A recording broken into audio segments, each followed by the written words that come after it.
Sumpah gue gak ngerti lagi, orang sono makin hari makin ngadi-ngadi, kocak banget dah. Kalau misalnya ada klaim-klaim yang kayak gini, orang cerdas pilih si Ono gitu, gue mah menjadi goblok. Hola netizen yang tercinta. Media sosial kembali digemparkan oleh video tim kampanye calon presiden nomor urut 1 Anies Baswedan Muhaimin Iskandar yang menyinggung soal malaikat Jibril. Video kampanye yang diketahui terjadi di Bekasi, Jawa Barat diunggah oleh salah satu akun di media sosial. Dalam video tersebut, pria yang menggunakan kemeja putih itu menyebut bahwa Anies Baswedan adalah hamba yang dicintai Allah dan para malaikatnya. Pria itu langsung mengklaim nantinya malaikat Jibril akan turun ke bumi mengatakan ke seluruh manusia dan para penduduk langit untuk mencintai Anies Baswedan. Pria itu kemudian meyakini risalah yang dia ketahui tentang Anies Baswedan adalah hamba yang dicintai Allah dan malaikatnya. Bahkan kata dia, dengan dicintainya Anies Baswedan oleh para penduduk langit, hal itu akan menjadi perantara Anies Baswedan menjadi presiden. Sontak, netizen yang berbakti langsung mengomentari pidato tim ses Anies Baswedan tersebut. Banyak yang menilai tim ses Anies semakin aneh. Nah, gimana nih menurut netizen yang terhormat? Silahkan berkomentar ya. Gara-gara angin disuruh bikin KTP sama bapak angin gitu kan. Apa itu langit diguncang, daratan dibelah, laut diacak-acak gitu kan. Sampai Imam Mahdi sama malaikat Jibril turun semua. Katanya orang cerdas, orang beragam, orang pinter, tapi kok gel-gel dewe aku, ya Allah, ya Allah. Aku ya Allah. Tapi ya otak mulur. Wes, wah, iki tuh ame pilpres apa ame kiamat. Kalau ngeliat orang-orangnya Anies Baswedan mau kocak-kocak, ngapain sekelas malaikat Jibril ngurusin pilpres? Nggak ada kerjaan lain. Aduh ya Allah, ini yang cerdas yang mana sih sebetulnya nih? Yang cerdas itu dari mana gitu? Malaikat Jibril milih Anies Baswedan. Aduh, malaikat Jibril tuh kerjanya banyak, masa ngurusin pilpres milih Anies lagi? Hoax gitu. Viral kampanye Anies Baswedan bawa-bawa malaikat Jibril. Malaikat Jibril itu tugasnya menyampaikan wahyu.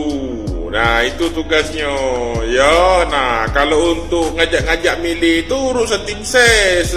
Itu bukan urusan malaikat Jibril. Sudah itu, coba jangan campur adukkan agama dengan urusan politik pilpres ini ya. Nah itu kita serahkan baik kepada Allah Subhanahu wa taala.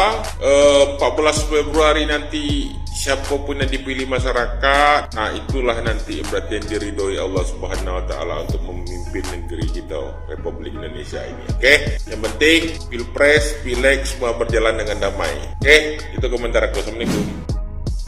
Ora lho iki. Gue malaikat Jibril ya. Piye konsepnya? Maksudku, aku pengen ngerti malaikat Jibril yang TPS piro nyoblos iki ben aku tak melu ngono lho. Saya ini kok saya rono ngono lho iki, sepurane lho. Ora ya wong ki ya lumrahe wong ae. Lek ngomong neng publik sing kena. Wis nggo malaikat Jibril sing teko malah Israfil malah. Bapak salah. Yang seharusnya diajak itu bukan malaikat Jibril, Pak. Nih saya saranin nih ya, harusnya malaikat Israfil biar mengguncang dunia sekalian dengan trompetnya tuh. Ada-ada aja ya, malaikat diajak kampanye. Harusnya diajak kampanye buat ngeyakinin itu rakyat, Pak. Lah kan rakyat yang milih. Masa iya malaikat kagak ada kerjaan ngurusin kampanye manusia? Ngelawak juga ya, masa iya seorang Anies bisa manggil malaikat Jibril? Emang ya? Ngelawak banget, apalagi pas pendukungnya bilang amin. Gue mau ketawa dulu deh. Nah, makin kesini tuh kampanyenya makin aneh-aneh aja tau, kayak out of the box gitu. Kemarin bilangnya kalau ini pas pemilihan Imam Mahdi turun gitu kan. Sekarang malaikat Jibril juga ikut campur, ikut tuh. Mau tanya, kalau Imam Mahdi turun berarti kiamat kan? Nah, masa cuman gara-gara pemilihan presiden gitu, terus Imam Mahdi turun dunia kiamat, agak lain emang. Terus ditambah lagi Malaikat Jibril katanya ikut menyuarakan bahwa harus memilih paslon ini gitu kan. Jadi maksud kamu ini Imam Mahdi gitu sama Malaikat Jibril tugasnya cuman buat jagain si paslon ini aja gitu? Lo kira tugas dia itu segitu-gitu aja gitu? Masih banyak urusan mereka yang lain, bukan cuman menjagain mereka paslon ini loh. Kayak makin kesini tuh makin aneh aja gitu. Kayak lo ngebodohin siapa? Sekarang gue mau nanya nih, Imam Mahdi sama Malaikat Jibril kira-kira kalau nyoblos di TPS mana? Dia punya KTP nggak? Hah? Jangan-jangan kayak angin itu sama air, nggak ada KTP-nya. Tapi iya sih dia nggak ada KTP. Berarti kalau nggak ada KTP nggak bisa ikut milih dong. Ya logika aja gitu. Jangan deh ngibulin masyarakat dengan ocehan-ocehan yang tidak masuk akal. Lu kayak lagi ngedongeng aja gitu kan. Kan gak lucu gitu kalau tiba-tiba ada tercatat. Pada zaman dahulu kala turunlah Malaikat Jibril untuk menyuarakan jangan lupa untuk mencoblos paslon sekian. Gak lucu kalau itu tercatat, gak lucu. Orang mah udah ngakak gitu. Ya udah cukup sekian dan terima gaji. Gue gak mau ikut-ikutan, tapi komentar-komentar netizen bikin ngakak ngik. Apalagi banyak yang ngetekin gue nih, salah satunya ini. Gak pengen ikut-ikutan sebenarnya, tapi gimana ya? Sekarang udah menyampaikan. Pokoknya kita bahas aja komentar-komentar netizen. Ada mainnya udah canggih, pakai awas lo nanti. Ngeri seret pula masuk politik. Udah mulai seneng nih. Aduh ya Allah. Tugas Malaikat Jibril menyampaikan wahyu, bukan terus yang jaga TPS di langit siapa? Tugas Malaikat Jibril menyampaikan wahyu. Mana yang datang main amin-amin aja lagi. Pentingnya di guru yang tepat. Malaikat menyampaikan pada udah deh, capek gue gak usah tek-tekin gue di tempat begini-beginian. Kamu ikutan. Anies katanya bisa panggil Malaikat Jibril, teman-teman. Aduh, saya bingung ini mau ketawa atau mau gimana ya. Apakah bisa Anies manggil Malaikat Jibril? Ada yang heboh, katanya kampanye Anies Baswedan membawa nama Malaikat Jibril. Astagfirullahaladzim. Pak nyebut, eling.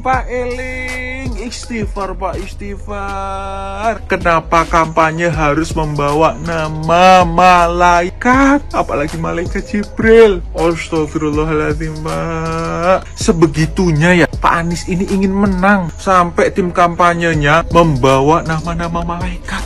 Membawa nama malaikat, termasuk dengan membawa nama agama dan kepercayaan tertentu, Pak. Ayolah, ini kan mencari atau mengejar jabatan duniawi. Ya sudah, kalau mengkampanyekan itu ya tentang program, tentang visi misi, tentang kepemimpinan, tentang tokoh. Jangan bawa nama-nama malaikat lah. Apalagi sampai membawa nama-nama Tuhan, nama-nama agama. Jangan, Pak, ayolah. Iya, masyarakat tahu kalau calon bapak itu pengen menang, pengen berkuasa. Tapi jangan sebegitunya, Pak, ya. Tolong, jangan bawa nama-nama yang sakral-sakral itu, Pak. Sudah. Jangan menggiring masyarakat ke hal-hal yang... Saya bingung. Bagaimana masyarakat menilai ini semua? Miris, Pak, miris. Astagfirullahaladzim. Sumpah gue gak ngerti lagi, kok ngeri kali bawa Malaikat Jibril. Sumpah gue gak ngerti lagi, orang sono makin hari makin ngadi-ngadi, kocak banget dah. Kalau misalnya ada klaim-klaim yang kayak gini, orang cerdas pilih si Ono gitu, gue mah menjadi goblok gitu. Kayak orang cerdas gak butuh validasi. Justru orang-orang yang kurang cerdas yang sangat senang mendapatkan validasi kalau dia adalah yang cerdas. Kalau klaimnya begitu gue masih bisa ngelak gitu kan. Tapi kalau yang begini, Orang yang tidak mendukung Anies sebagai presiden harus dipertanyakan keislamannya. kalau sudah dipertanyakan keislamannya begitu, gue kayak bener-bener speechless, gak bisa berkata-kata lagi. Tapi memang semengerikan itu oknum-oknum ini, guys. Bahkan gue dipertanyakan keislamannya hanya gara-gara berbeda pendapat. Ada tuh yang fitnah gue, yang katanya Syiah lah, Zionis lah, ataupun kafir lah. Seolah-olah Islam ini adalah agama buatan nenek moyang mereka, kayak suka-suka aja gitu. Semengerikan itu politisasi agama. Mereka mengatakan mereka melakukan ini untuk akhirat, tapi mereka melakukan itu untuk dunia. Gue juga bingung, seolah-olah hal seperti ini dibiarkan. Gue udah kehilangan kata-kata. Gimana lah pendapat kalian?